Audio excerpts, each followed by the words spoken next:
स्वराज्य न्यूज मराठी, माझा हक्क माझं राज्य स्वराज्य।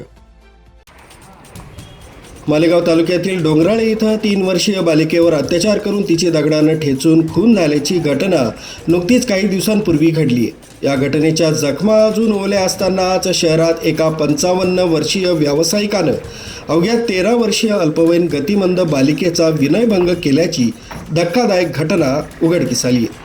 या प्रकरणी छावणी पोलीस ठाण्यात पीडितेच्या वडिलांनी दिलेल्या फिर्यादीवरून गुन्हा दाखल करण्यात आला आहे। इथल्या सटाणा रोडवरील वैद्य हॉस्पिटलच्या मागील 12 एकर मोकळ्या भूखंडावर हा धक्कादायक प्रकार मंगळवारी 25 तारखेला दुपारी 4 वाजेच्या सुमारास घडला आहे। पीडित बालिका ही गतिमंद असल्याचं समजतंय।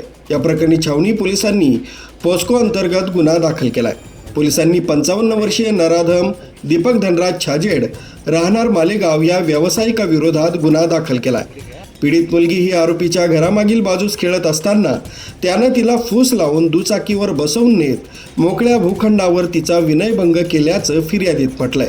या घटनेनं सर्वत्र संताप व्यक्त केला जातोय।